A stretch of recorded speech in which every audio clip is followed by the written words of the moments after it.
The Devil's Reign. Ladies and gentlemen, you're watching my favorite YouTube channel. This is a comic book review of Devil's Reign by Chip Zdarsky, Marco was it Checchetto, and Mario Menyz doing colors. It starts off just like how we think it's gonna start off, as a Civil War reboot slash it's outlawed all over again slash superheroes are not going to be allowed to be superheroes anymore. If you read issue 36 of Daredevil last week, you'll know exactly what they're talking about here.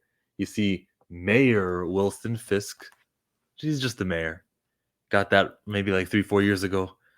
Uh, some speculated perhaps this is a response to Donald Trump becoming president, and this was just a art imitating life. I think it's safe to say, after reading this comic book, that Mayor Wilson Fisk is exactly the Donald Trump response in Marvel Comics. And he asks him, "Hey man, just can't understand your secret identity because I read this and there's nothing in here." He says, "There's secret identities for a reason, pal." And he runs off. Then what happens next? Okay, laws have changed. Now superheroes in New York City should be arrested. They hired a whole bunch of super goons, thunderbolts, basically, to like Shocker, like all these other people, to catch them. All right, same old same. I mean, you get the okay. This is what Tony thinks. Okay, here's how Captain America feels about it, and you go through everywhere. Next, what they do though is kind of cheap. As a fan of comic books and as a not fan of tie-ins, it's exactly what they tried right here. They tried to make you, they tried to make you buy the Moon Knight tie-in.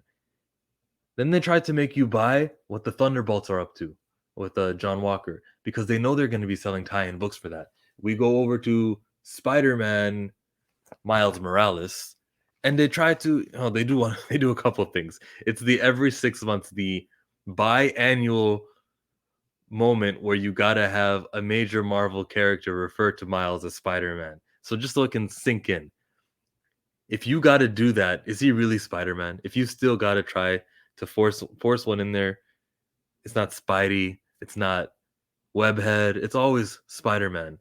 As you can see here by who's the one who said it? It was Captain America who said it to him, and he goes, "Yo, you still up for it, Spider-Man?" Right? Well, it's in here. I don't want to waste your times.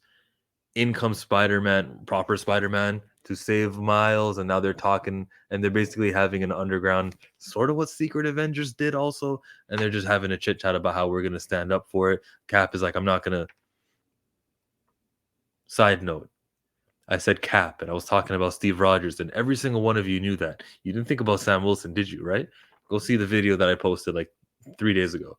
But Cap is gonna be like, he hasn't pushed this law through for the good of the city. It's his vendetta. He's risking the lives of the people we've sworn to protect.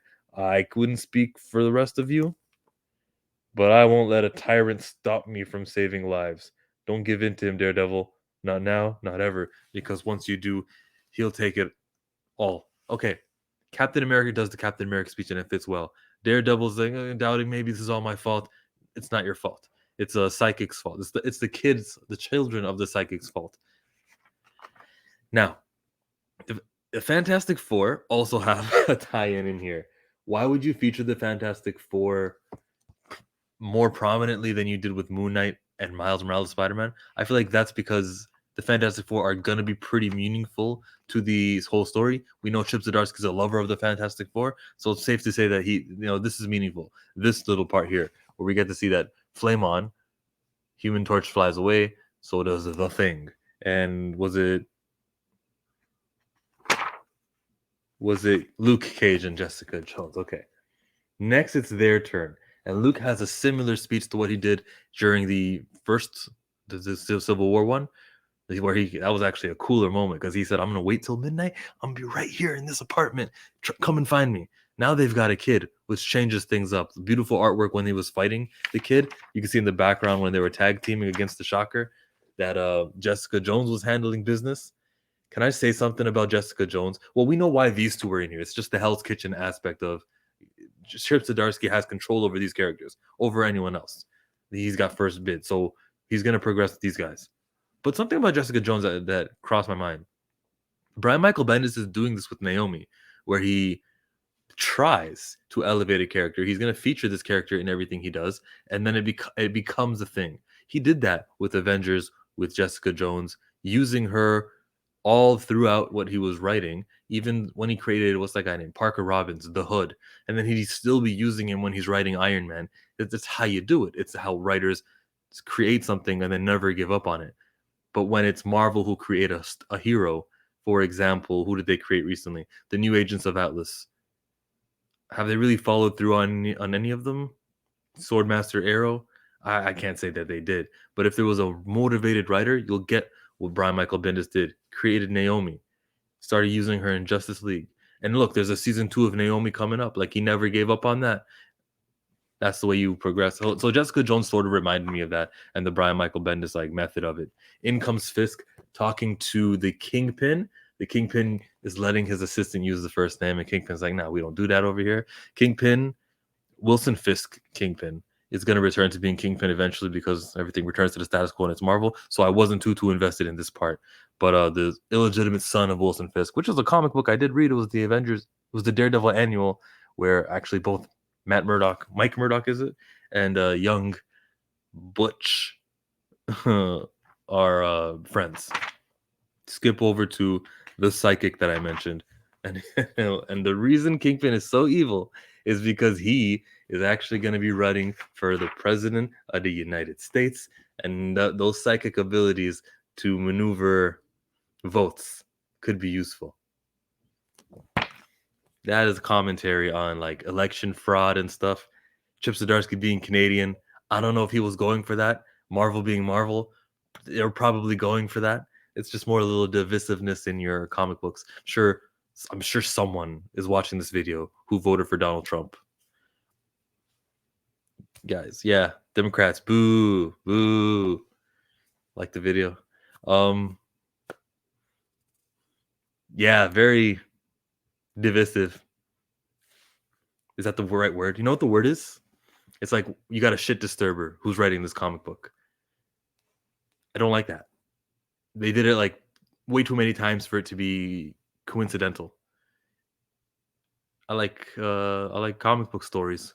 Okay, Wilson Fisk is a villain. He's outlawing the heroes. He's making it easier for the Kingpin, his kid. That makes sense to me. Well, let's keep it there. But then he's trying to run for president. It's like, ooh. Because, in year 2024, the Americans are going to have another election. If they're beginning the election season now in comic books where time moves slower, they're basically going to be whatever Trump does one month, Wilson Fisk will do the next month. He'll probably do the dance thing that I did. My most popular video was actually me doing this to YMCA. And then I made it an unlisted video, or I privatized it, whichever one I did, because I'm like, I don't want to be known for that. It got a lot because it was a YouTube short. It was like a short video. And I'm like, I don't want to be known for that. So I took that down. I learned a lesson. No, I didn't learn the lesson because it's something I already knew, but I didn't want to be that guy, even if it's just for one video. If that's the first video you see of me, then you already made up your mind about me. And not that I care about what people think of me. No, that's not true. I care. How about I just don't? I can't put it into words. How about I just not? How about we just leave the video there? This was the comic book. It was called Devil's Reign. If you liked it, tell me what you thought about it. The artwork was perfect here. I love Marcio. What's his name? Checchetto. He's doing a good ass job.